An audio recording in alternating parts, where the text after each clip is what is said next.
What's up guys, and welcome back to another episode of the Bundesliga career mode. It's episode number 18. We are back. It's a brand new season, our third year at Borussia Park as we're going into the Champions League for the first time in the save. Well, we'll start off with a budget of, let's have a quick look together, fingers crossed for a decent one. I've got no idea what it's going to be. 59 million euros. Could have been a bit more, but in the grand scheme of things, could have also been a bit less. Realistically, I'd say, yeah, I think it's fair. Oh, and I've got to show you this as well as I'm sorting my team sheet out in the background. Fraulo was out of contract come the end of the season, so I decided to give him a new deal because I played him a few times last season and he was alright. And after I did that, I thought, good stuff, he's signed for another, 4.5 years. He'll be here for the long term in the reserves, not on too much money and not on an important squad role. But I couldn't remove him from the transfer list. So, what? He submitted a transfer request. I didn't give him a new contract in time, and I gave him one. He said he was happy, and yet I can't remove him from the transfer list. What? Then why would you sign a new contract if you want to go? I don't know. Anyway, team management for the new season then. And I said towards the back end of the last episode in the last season. For this season, I would say a backup striker for Klein Dentist is definitely a necessary one. Obviously, he was so close to joining the 40 club last season, but did score over 40 goals in all competitions. Our top scorer both in the Bundesliga and in the Europa League as well. Van Kara only got me 2 goals all season long last year, so I need a more reliable backup striker. And I'm definitely thinking about possibly a new defensive midfielder to replace Julian Weiger, who's now in his 30s, and possibly a new winger as well. And maybe a new left back too. I'd say that's where I'm looking this season. And in terms of players, the deals that come at the end of the year, you've got quite a few here as well, including some really decent young talents as well. I'm certainly going to give one to Jan Olszkowski. Obviously, Nicholas, who we gave the gloves to in Season 1, has been great, winning the Golden Glove last season. He'll stay as our number one, but Olszkowski's a homegrown keeper, so out of the academy, helps the homegrown rules, he'll stay as our backup. Kia Rodia, the young Italian who's been out on loan, he's come back. He's only 21, so long way to go, and 71 overall, so give him a new deal as well. And Pereira Cardozo, well, that's the young Luxembourg goalkeeper as well, who's actually now higher rated than Olszkowski, who's been out on loan with Inter Miami and Lionel Messi. So I'll give those contracts out. But as for the others, including Florian Neuhaus, who's been at the club for about a decade now, might possibly let him go in this window. He doesn't play much nowadays. And I'm actually going to make my first signing straight away as well, because I said during the course of last season I was definitely going to bring him in if Werder Bremen got relegated, and they did. I struggled against him every time I played him the past 2 seasons, but he's not going to be against me this season with Bremen relegated, but instead he'll be staying in the Bundesliga with us. Rapid pace, decent technicals, and a great backup for Tim Kleinitz when he needs a breather. Justin, let's go bring him in. Yeah, I'll be honest, don't know too much about this guy, but what I do know is that every time he faced me, he had a good game, and I struggled to stop him, and this could be a bit of a steal as well. For 10.5 million euros, that's all we had to pay, coming in on a 4-year, 25 grand a week deal. Taking a sporadic squad role is perfect, because he knows he won't play much behind big Tim Kleinitz. When he's given the opportunity off the bench or in midweek games, I'm sure he'll take it, and a great impact sub with that rapid pace as well. So welcome to Borussia Park, Justin Njinmah. Yeah, this guy looks really good, man. Seriously, that rapid pace is fantastic, but also the dribbling as well, plus a decent finish on him too. This is exactly what we need when Big Tim, now in his 30s, needs a breather. It's the perfect backup. One odd thing I noticed for this season as well is that Luca Netz, despite being in his early 20s, is done growing at 78. That's so frustrating, man. I thought he was going to have low 80 potential, but he seems to be done growing. So what I'm going to do is keep him as a backup, loan out Ulreich, who'll need the guaranteed first-team football as I split the game time between the pair of them last season, and bring in a new left-back to start in this team. Got several names on the shortlist. The one I really want is Ian Martin at Aston Villa. What a great talent. He spent time in Germany with Borussia Dortmund, of course, now with Unai Emery at Aston Villa. Absolutely brilliant technical player. As we know, the problem is that salary is just not something I'm prepared to take on here at Borussia Park, unless your name is Tim Kleinitz. But a few decent B options, if you will, from Germany. You've got Felix Agu, who I've signed several times, Philipp Trell at Sao Pauli, Tom Roffa, at Union Berlin. I love the height and the strength as well. Could do well as a left foot centre back. But also this guy, Nathaniel Brown, Eintracht Frankfurt. Not in the Champions League like in real life. Once again, failing to qualify for it. And I love the 87 stamina plus the rapid pace as well. Yes, the 40 strength is a major, and I mean a major red flag. But if you look past that and the fact he's 23 years old, he's got all the makings to be our star left back for many years to come. Let's bring us to Champions League and to Borussia Park. love signing players on valuation transfer fees, and this could be a brilliant pickup, coming in for 26.5 million euros on a 5-year, 40 grand a week deal. Being very smart of our transfer business to start this season off. Maybe not what you call marquee signings, but that's not what we're about here at Gladbach. It's all about building a team gradually with good young talent coming in for smart pickups in terms of transfer fees and contracts on a 5-year, 40 grand a week deal. Welcome to Borussia Park.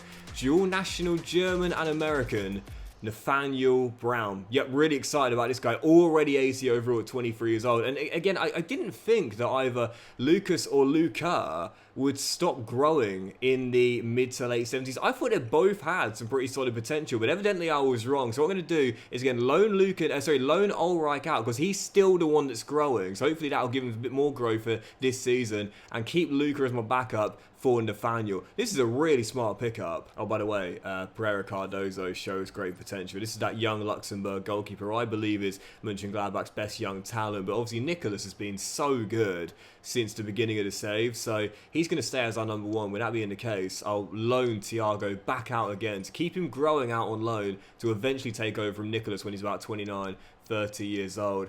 But yeah, honestly, I don't think we need to do anything here. I really like this team. The most important thing is just keeping it together. It's a young team. It's developing brilliantly. We've got good talent out on loan as well. We've got a great base here. We don't need to change anything. Just trust the process. Oh yeah, and the objectives for this season are to do what? With our first season in the Champions League, win the title! Okay. And reach the last 16 in the Cup.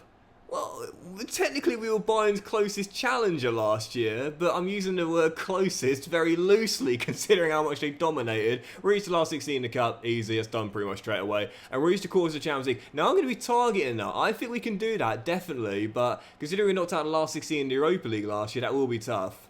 The Cup objective is going to get hit, but those other two are going to be really difficult. I think what I might do as well is promote a couple of my young lads in the academy too, including the best of the bunch. That's Leonard Becker, who's 17. I'm going to give him a pro deal, and get him loaned out straight away. You know he had that potential to be special, and I might do the same with Joshua Lang. That's our Philippe Lahm regen. So I'm going to get those both in the first team. Quickly check the potentials and get them loaned out as well. Again, we've got some brilliant talent here.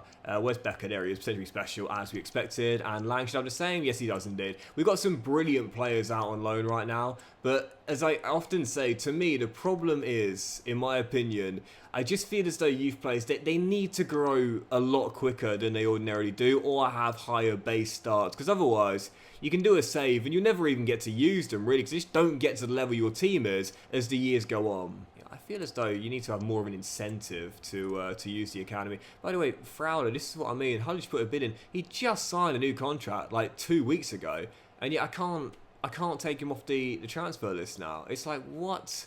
It's so annoying. I'll just let him go to Hull. I'll let him go there to the northeast of England. It's just so frustrating. Like, what? Why? What? Where? What? Who? It's just annoying, you know. There's I don't know what I was saying there. USG also want him, and Herman, the German, is wanted by Midtjylland. I'll let him go to Scandinavia. Oh, and that is not what I wanted to see. Bid for Fukuda, totally fine accepting that as he's out of contract coming the end of the season. Wolfsburg want to take Ulreich on loan. Turn one down from Spurs because he won't play there, but he probably play there at Wolfsburg. But Niakate wanted by Milan. Brilliant debut season last year. Got in the team of the season too, but even though we're a Champions League team now, Milan would be a step up. Going to the iconic Italian giant at the San Siro.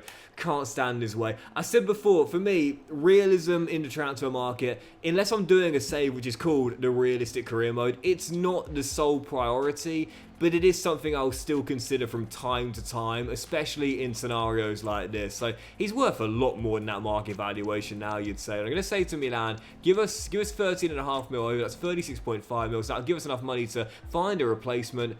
What? Oh, guys, you are lowballing, man. You are lowballing big time. That is ridiculous. He's worth way more than that. Gonna have to meet somewhere in the middle here, guys. I'm not compromising. I'll go 32.5. I mean, that's still a bit low in my opinion. I was fair there. I don't think you can say I wasn't fair there. How are you not going to give 32.5 mil for a player in the prime team of the season last year? Come on, guys. Yeah, come on, guys. I'm totally fine selling him to you, but listen, give me a fair offer. He signed a long-term deal last season, and he's in the team of the season. I'm not just going to give him to you just because you asked nicely. But there's two players gone. Herman off to Midtjylland and Fraulo to Hull. So totally fine with those sales there. Not much money gained, but gets their salaries off the books, and they were players that weren't playing anyway. And again, a couple more departures here. Fukuda leaving for a small transfer fee. Again, out of contract come the end of the season, so might as well get a bit of cash for him there. And Ulreich has indeed gone to Wolfsburg for 2 years. So I think that's the best strategy there. You know, Luca isn't growing, so might as well keep him as the backup. But for Ulreich, he's still developing, so more first-team football, guaranteed game time. 2 years out of Wolfsburg, and he should come back a better player as our backup for Brown. I think that's smart business there.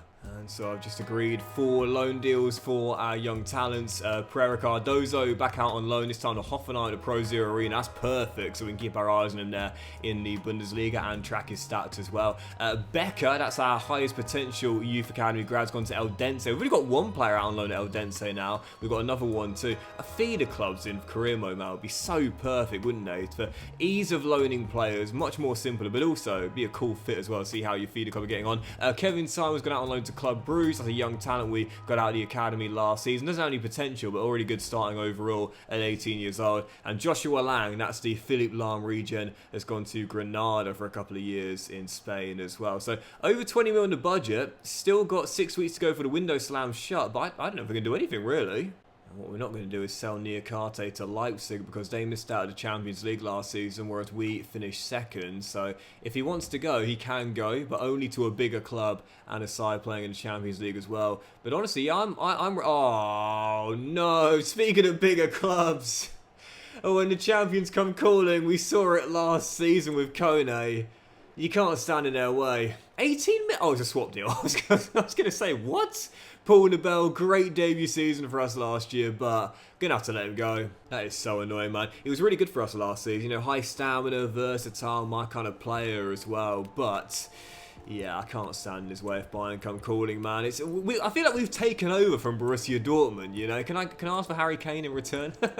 I feel like we've sort of taken over from Dortmund. Now they're going after our talents, just like Bayern did with Dortmund back in the day. Can I take one of theirs? Have they still got Wanner? Because, I tell you what, now if we could do this, this might end up being a brilliant little piece of business here, because he is a heck of a young talent, as we know. I'm still going to ask for a lot of money, though, because he's definitely worth it. So I'm going to say 30 million plus Paul Wanner. And if company agrees to that, you know what, for now, it may seem like it's going to be a downgrade, but for the future, that's a great investment. He is a superstar in the making. I think I undersold Nabel, really. I probably could have got a bit more there from the German champions, but I didn't want the deal to collapse. I wanted to make sure I got a man in to replace him, and in the end, it's not a terrible deal, especially when you consider how good of a talent this guy is. You're out on low with Heidenheim last season in real life, but certainly a player that Bayern now as a successor for Thomas Müller one day. A heck of a technical player, a heck of a young talent, and now swapping the Allianz for Borussia Park, where he knows he's going to get more game time here. So coming in on a 5-year, 40 grand a week deal. Welcome to Borussia Park. Paul Wanner. Yep, we've got the exciting prospect tag. Again, he's 3 ratings lower than Nabel, but he's 3 years younger. And I would feel for sure, I mean, surely he's going to have more potential than Paul as well. Again, maybe a step back for this season, but in the long term, definitely a step forward. They need to improve the standard of strength, but no concerns technically. This is a certified wonder kid. As our budget rises to over 50 million, there's still 2 weeks to go to the window slam shut, so I'm definitely going to make at least 1 or 2 more signings, but not in today's episode. What we'll do is we'll have Wanner starting on the right hand side with that left foot to be able to cut in and shoot. And let's jump into our first game of the season as well, and fitting it is going to be against the side we just did that business with, and the most dominant team in German football for as long as we can remember in recent history. Yep, Bayern Munich in our first game of the season. They come come to Borussia Park. They won 26 games in a row last season to start the campaign off and should have won the title undefeated, but they did win the title even if not undefeated because they are just head and shoulders above. So Nabel's going to come straight back. He'll probably get a frosty reception, but let's see if we've won the trade long term with Wanner scoring against his former club. That's what we'll be hoping for on match day 1. If nothing else, a signal of intent. We've been asked to win the title. Really, my main aim is just being competitive this season and being in a race. Bayern at home, our first game of the season. Come on, Mönchengladbach. I'll be honest, at the start of the save I was thinking, what would it take for me to get Paul Wanner? Well, he'll probably have to leave Bayern Munich because he's that good of a talent. I didn't expect Bayern to be able to give him to us, and that's not the start I wanted, man. Seriously. That is not... Come on. As Kane is through, Nicholas makes the save, but a rebound is turned in, and it's a nightmare start. 5 minutes in, Brian Zaragoza, Bayern lead. That is absolutely ridiculous. Not only did Bayern get a goal, but they also injured a wonder kid they've just swapped to us in 5 minutes. It's like that. It's like the... Hang on a second. Kleindienst. Oh! It's like that Shrek donkey meme. Could you stop dominating German football for 5 minutes? Honestly, come on. Kane coming forward. And Paulinho for Bayern Munich. Rolls it through. Anthony Robinson into Zaragoza, who got the opener. Sets up the second. Harry Kane, second in scoring last year, but still won the player of the season, fires Bayern into an early 2-goal lead. And everyone at Borussia Park who was thinking, is this the year we'll see the changing of the guard, has been taught in 16 minutes. This is a side that refused to leave the throne. I don't know how Leverkusen did it, but we are no Bayer Leverkusen, and I am no Xabi Alonso. Win the title, board, are you serious? We're never going to dethrone Bayern. I mean, I think we might. Oh, God. I also think we might not. Oh, for goodness sakes, 24 minutes! I've only played 24 minutes! Quite honestly, the nightmare start to the season we just did not need. Jamal Musiala. So in 35 minutes, in the first game of the season, what have we seen? Paul Wanner get an injury and be forced off, and Bayern Munich score 4 goals away at last season's closest threat to the title. If you can't laugh, you will cry. Dear, oh dear, oh dear. I don't know what it's going to take for us to dethrone Bayern, but put it this way, we're a long way off being able to do that. Just thinking of what it's going to take for us to be able to battle with Bayern for a Bundesliga title. I would say it requires 2 things. It requires Bayern to have one of the ultra-rare off years, which they very rarely have. They are that efficient. But we'll need them to have a poor year. And we'll also need to be almost perfect. Just Kleindienst is denied, or would be a consolation goal. And I think there was an injury as well. Was that for Rocco? I really hope it wasn't. But already on match day 1, it was Stack actually, who broke his toe towards the end of last season. So this is literally a nightmare start to the season. Can I just get a consolation goal? No. Bayern say no. In terms of nightmare beginnings, this is the sleep paralysis demon that refuses to let hold of you. 5 minutes to go, and the worst thing is, if there's going to be a 5th goal, it's going to be a 5th for Bayern. And it still might come. Kane denied, or it would have been his second. Ball rolled through. Bayern gets it away. But it does not matter. The quite literal worst start to the season. And I'll say it again to the board. Win the title? Absolutely no chance. All we're going to try and do is just be competitive. Nice consolation to end a nightmare start. Tim Kleindienst, you deserve to flex the muscles despite the big defeat.